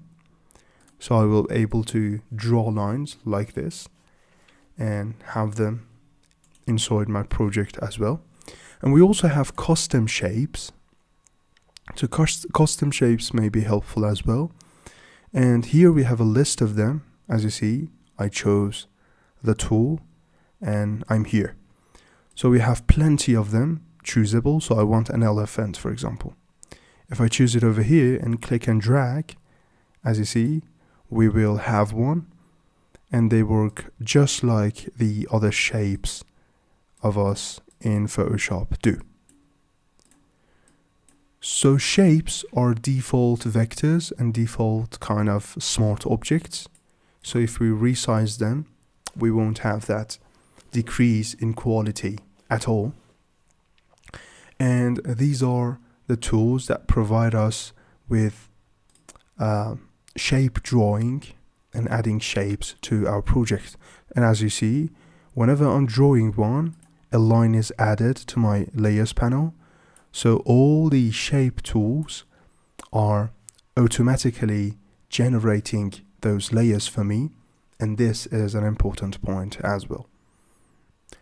The next creative tool that I want to talk about, unlike the shape tool, will not add its own layer itself. And the tool, you have probably guessed right, is the brush tool. So with brush, we can draw and do same stuff. But now if I choose a layer over here, as you see, it will not allow me to draw because it says this is a shape layer. And this is showing us that brush does not create its own layers. We need to do that for it. So how we do that is by coming to our layers panel, clicking on this little button thing over here. And now, as you see, I am free to draw. So the brush has two things inside it. If I choose brush and right click anywhere on the page, I will have access to these two settings. So the first one is the size of my brush. And the second one is the hardness to my brush. So hardness 100 is something, I'm clicking and dragging, as you see. This is somehow what hardness 100 looks like. So if I say hardness 0%, this is what I will have. So this is what brush is all about. If I right click, as you see, I'm having access to even more options over here. So I can set different styles to my brush. So this is, for example, a brush itself, it may be used in some places. And there's plenty of them. Actually, there's thousands and millions of them on the internet, all these Photoshop brushes. And they are all importable inside Photoshop. And this is basically how they work as you are saying. So let me remove this layer and create a new one again. So back to the default brush we had. Why isn't it working? Okay, so as we have a size and we have hardness, and anytime you right click you can change this size in order to suit, for it to suit your work the best. And the color that this brush is using to draw is this default color that we have over here. So you can double click and change it anytime. And as you see, this is how my brush is working. So we have another tool that may probably be an undo to our brush, but this is not just that. There's more to the game. And that tool I'm talking about is the eraser. We just used it, If I click on it and right click on the page, you see that as well, over here as well, we have again a size and a hardness to our brush. And this eraser, if I click and drag over here, as you see, will remove what I have drawn over here. So if I try to remove parts of this elephant first, if I click, it says this is a shape layer. But if I click OK, as you see, I will even be able to remove parts from this elephant. There's no limits. I can be over here on this ellipse tool, again click OK, and remove parts from it. So this is how eraser basically works. Now, a very important point to mention here is that for both brush and eraser, there's a concept we have, which is opacity. So if I change this opacity to 50%, for example, and I click and draw, as you see, this is what I will get. So it will basically decrease the opacity to my drawing. I can also set an opacity to my removing. So if I set it to 50% again, if I click and draw, as you see, it will only remove 50% of the part I click and drag. And this can be an effect itself, something like that, So back to layer 1. You see, this is what opacity looks like inside brush and eraser. And another point when it comes to using brush or using eraser is that, as I said, you can right click, you can always right click, and over here you can set the size. But there's another easier way, and that is pressing Alt, right clicking and dragging. So I'm pressing and holding Alt, I'm right clicking and dragging to right to make it bigger, or to left to make my brush smaller. So this is again a very good strategy when it comes to changing the size to your brushes in order to reach the goals that you have over here. Now, a very cool possibility that we have over here, and I wanted to mention, is combining those selection tools, for example, that we had learned with these brush and eraser things that we have over here. So I created a new layer and I make a selection, as you see. And now if I choose my brush and set a color to it, for example, I want it to be green. And now if I click and drag, as you see, I won't be able to make any drawing. Why? Because my drawing has to be inside the selection. So if I click and drag over here, as you see, I'm only able to draw inside the selection that I have made. This is also a very cool relationship that these two have. And if I press Ctrl D to deselect, as you see, this is what I can have over here. And this is applicable as well to the eraser. So I choose a part of it, and if I try to remove this part, for example, as you see, I am disabled of doing that. But if I try to remove this part, which is included in the selection, I can do that very easily, you see. So this is again a very cool, notable relationship that these brushes and eraser has with these selection tools that you have learned. So I press Ctrl D again in order to deselect my selection. Another thing that we feel the need a lot to use and to include in our project is text. So we can always do that by this type tool we have over here. So we have a horizontal type tool. If I click, as you see, a text will be added over here. I can change its size, and I can type anything over here. So this is my text.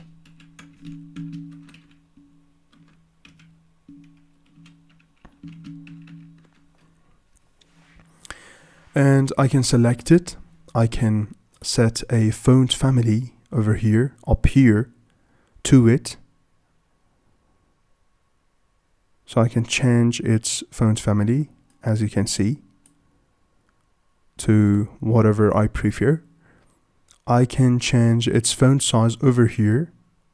So I can click and drag or open this thing up in order to make changes to its font size. We have alignment of the text. We have the color of the text. And by pressing this OK button, as you see, I can have my text over here.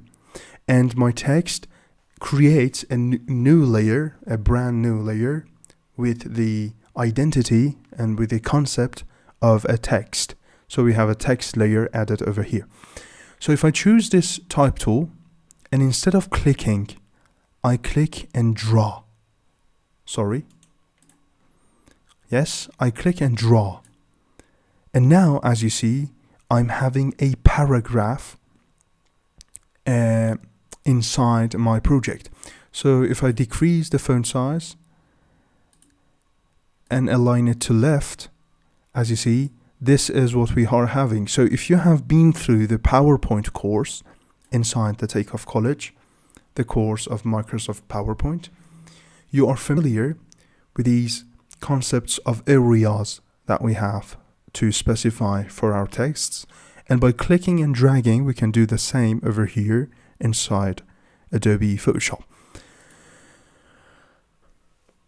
So when it comes to texts, Photoshop provides us with a very, very vast world, and we are going to go through it inside this course we're having. Actually, in the upcoming sessions and upcoming lessons that we have inside the Takeoff College, we are going to have a lot of projects, because I don't know if you know or not, but those lessons are mostly based on projects. And there are a lot of projects that inside of them we will go through these texts that we have inside Photoshop completely. But now, just to make you familiar with it, we have two main panels for texts. One of them is character. So I come to window character in order to make it visible over here. So as you see, we have character and we also have paragraph, and these two are very useful for texts. As you see, we have this color and those settings that we had over here as well. We do have a font size over here as well, but there are more that we can control here. For example, the line height. So I can manage that, as you see. Or the letter spacing, as you see, I can manage that as well. I can do formatting things over here. I can make superscript, subscript, you know. I can make bold, I can make italic. I can set my numbers style over here. Or inside paragraph, I can make justifications. So if I set everything back to default, as you see, this is how my paragraph looks like. But if I justify it, this will look like this, you know. We have the language and the direction to our text. And we have all those stuff controllable inside the character panel and paragraph panel, which are both used and considered for texts. So if I right click on this type tool, horizontal type tool, as you see, we have plenty of other type tools, like vertical type tool, you know. So as the name says, if I click, you will see that this is for vertical texts, like this. So I say the Takeoff College. And as you see, this is what we have for vertical type tool. And this also has settings over here, as you see. And everything is controllable over here. So this was it. The last thing that I want to talk about is pen tool, creation and creative tools. The last thing is this pen tool. If I choose it and click and drag, sorry, not drag, just make a couple clicks. I'm having this path over here. Sorry, I was not using the default pen. But beforehand, let me tell you something. This pen tool as well needs us to create the layers for it ourselves. So just like how brush used to work. So if we do not create a new layer, pen tool will make all the adjustments in the very layer that we are currently in. So I do create a new layer. I choose pen tool and click, click, click, click, click. So this is what I can do with pen. I can create paths. And after creating those paths, pen provides me with a couple possibilities. Beforehand, I don't know, I have no idea how much you're familiar with this pen tool. If none, let's go through a little basic things of this pen. So whenever I make a click, I will have a point over here, as you see. I make another click, so I have another point, another click, another point. If I click and drag, I will be able to make a curve, as you see. And in my next click, the curve will be visible as well. And these are what we call paths. So paths are convertible to different concepts. So this path I'm having over here, I can convert it to a selection. Okay. And as you see, pen just helped me to select. So pen, one of the things that pen can be do, as you see, is a selection tool, you know. This is one thing that pen can be do. So let me use this path selection tool. This path selection tool is a tool specifically for these paths that we have over here. So as you saw, and as we had, back to where we were, we have selections. We have masks. So I can come at this elephant. I can move this path through this tool, this path selection tool. I can bring it over this elephant. I can come over to the layer and choose the pen tool. And if I click mask, as you see, this path will help me to make a mask. You know, you are familiar with masks, you know them. So this is another thing that I can do with paths. And The last thing that I can do with paths is creating a shape out of them. So these are the three things that pen helps us with. One of them is selection, one of them is mask, and one of them is shape, which is about creating a new thing. So after I made my path, I can always come here and click on shape.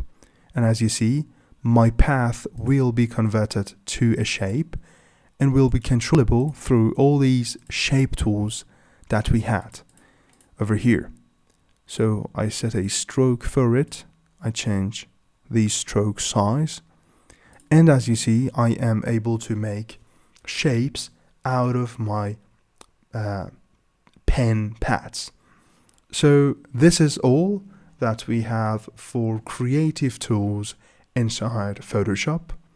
While we are still in tools, in Photoshop tools, which is an unfinishable and a no-end wide world, I want to talk about another category of these tools that we have inside Photoshop. And this part is specifically an interesting part for those photographers and all of those kind of people that we have over here. And that is the tools that I call them retouching tools. So let me open another photo over here, which is suitable for my current work. So as you see, I'm having this photo of this woman over here. And the point about this photo is that it is absolutely beautiful. And we do not seek to change anything inside this woman. The only point over here is that there are points that we can use in order to learn these retouching tools on this picture. So as you see, we have it over here. The first tool that I want to talk about when it comes to retouching is the spot healing brush tool. So what spot healing brush does is basically, as the instruction says, you go and click somewhere and it removes something and replaces it with the background that it detects for it. So for example, I want to remove this little thing over here. So the first option is that I can use my eraser in order to do that. And as you see, this is what I have. So I'm deleting a part of my image. I don't want that. And in order to remove this little thing over here, I can use spot healing brush. So if I click and drag, as you see, this is removed just like that. So I try it on another part, and as you see, this tool is very usable when it comes to these purposes. So this one over here, gone, you see? Only one click. This one over here, boom, one click. This one over here, done. This one over here, done. You see? Very, very cool. This one over here, done. This one over here, done. Just like that. So this is what spot healing brush is all about. We also have healing brush, which if I choose and click, as you see, it says alt click to define a source. Beforehand, before we move on from this spot healing, I forgot to mention that spot healing is a brush, just like what we had for eraser and brush tool. So if I right click, I can always set the size to it, and that alt and right click and drag is still applicable here as well. So I can always click, hold alt, and while holding alt, I can right click and drag in order to set the size to my spot healing brush. We also have healing brush, so there's a difference between these two. By spot healing, you just click and it will detect a source to make it look like that source. So the source here is the background. But with the healing brush, it is more controllable and more customizable. How? You can choose the sourcing yourself.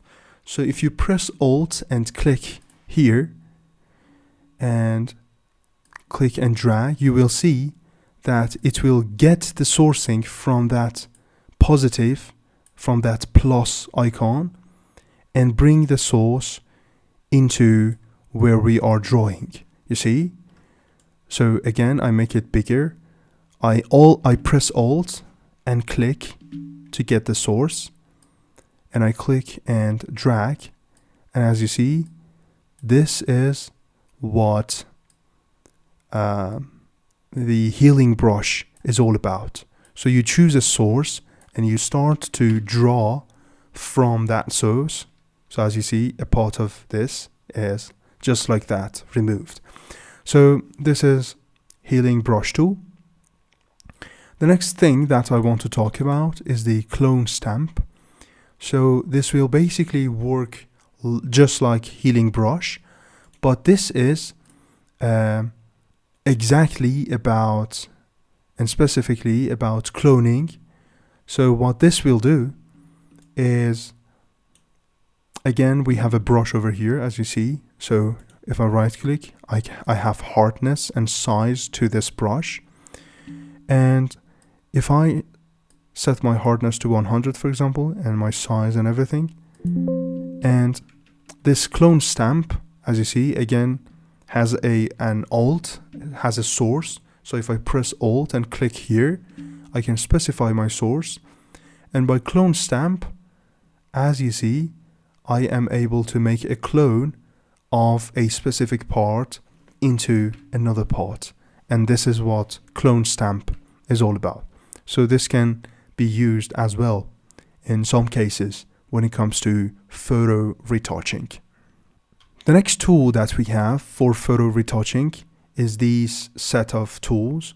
So we have blur tool, which, as the name says, is about blurring a part. So there's a strength to it and set to 50% by default.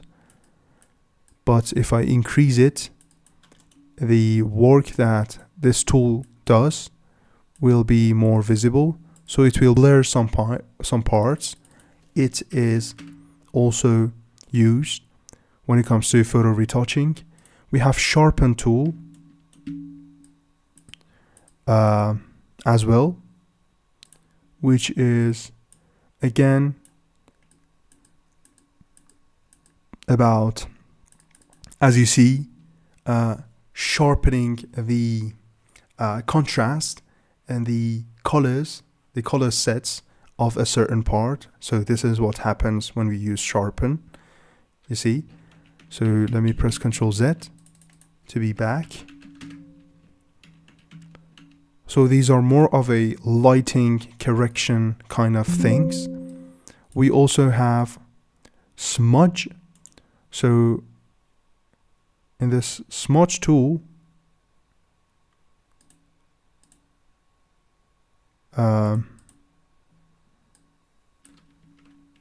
I'm having the wrong brush over here.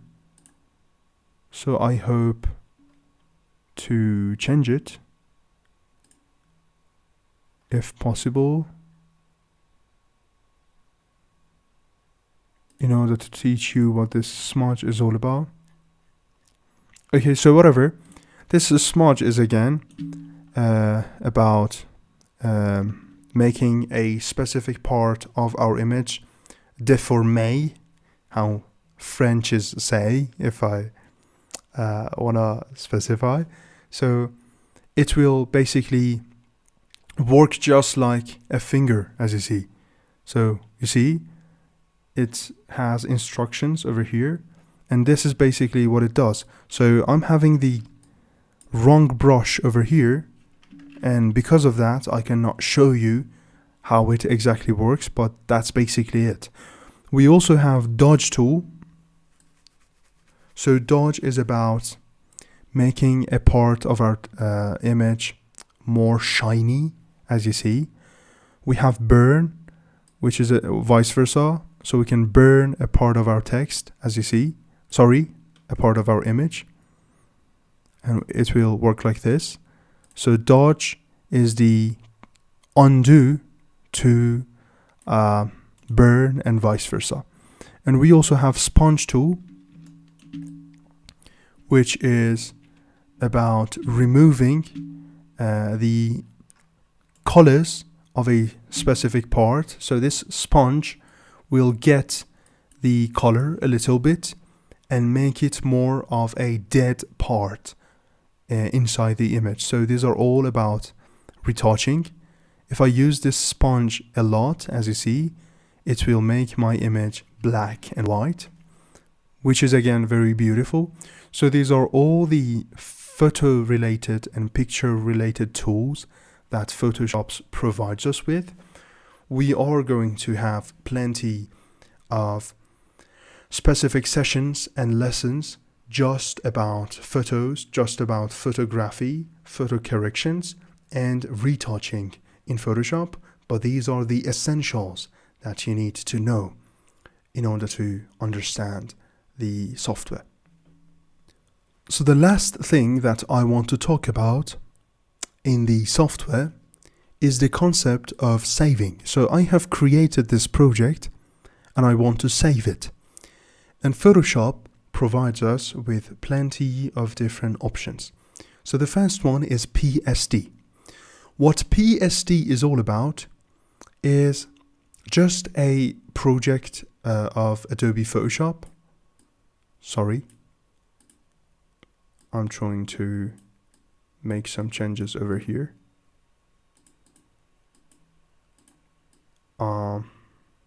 Okay. So what I was saying was that yes, PSD is a Photoshop project. So if I go to File and click Save, you will see that I can choose wherever I want to save it. I can give it a name, and in this drop down, I can choose Photoshop PSD. And by doing that and pressing Save, I will be able to save my project. So if I close all of these, save changes to that, no. So I remove all of these, I close my Photoshop entirely. And over here, as you see, I have this PSD file of mine. I can rename it whenever I want. So this is the name to my project. I say the project, for example, and I can double click in order to open it. And if I open it, you will see that PSD provides us with all the changes that we have made to the project, with all the layers and with all the effects and everything. So PSD is about keeping everything. And just like that, as you see, over here, I'm having all the layers of mine and my project editable in a PSD file. So this is what PSD saves is all about. The next format that we have inside Photoshop and we can export to is PDF. So if I go to File, Save As this time, and open this drop down and choose Photoshop PDF and click Save, and wait a little bit, as you see, a settings to that PDF is opened up over here. So I have plenty of options, compression options, etc. So I use this preset and click Save PDF. Yes. And now if I come to my desktop, as you see, I have my PSD file. So I have my project converted to a PDF file. So by double clicking, I can always open it up. And this is, as you see, my project over here in the PDF format. And this is how we can export our PSD files, our Photoshop projects, to PDF. Another exporting option inside Photoshop is images. So in order to export to image, either it's whether it is a PNG file or a JPG file. So these are the two main photo formats that we have. We can always come to File, click Export instead of Save and Save As. So this time we're on Export. And we have Quick Export as PNG. We don't want that. We want Export As. So if I click that, as you see, we have the Export As window opened over here. We have format, so it can be either PNG or JPG. We also have GIF possible over here. So I say I want a JPG. For JPG, we have a quality bar. This quality bar will either decrease or increase the quality, but as well will affect the size of our document directly. So the file size, if we set quality to the highest, will be at its highest. If we set it to the lowest, the quality will be low, but the size will be low as well. So I set it to 6, for example. We have the size of our export, so we can change it. For example, our project is in a specific size, but we want to make a smaller or a bigger export to our project. So we can do that. We can do that by scale. So if I say 200%, this will be double the size of my project, whatever. I set it back to 100, and by clicking Export, I will be able to specify a place, click Save, and now my JPG file is exported, as you see over here.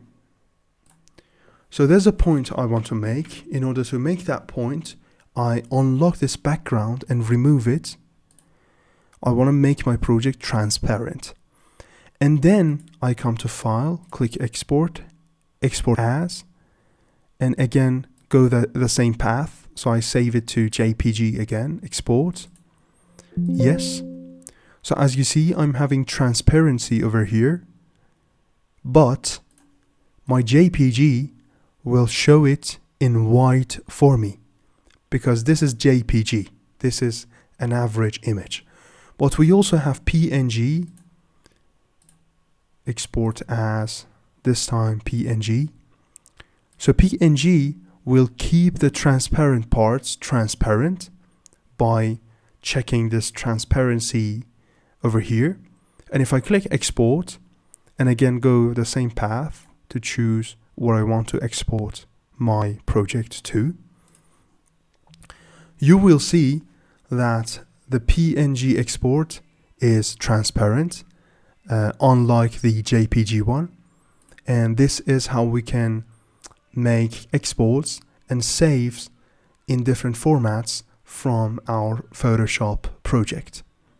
So these are all that we had for Photoshop. You have come a long way right now, and this lesson was the actual main lesson inside this course.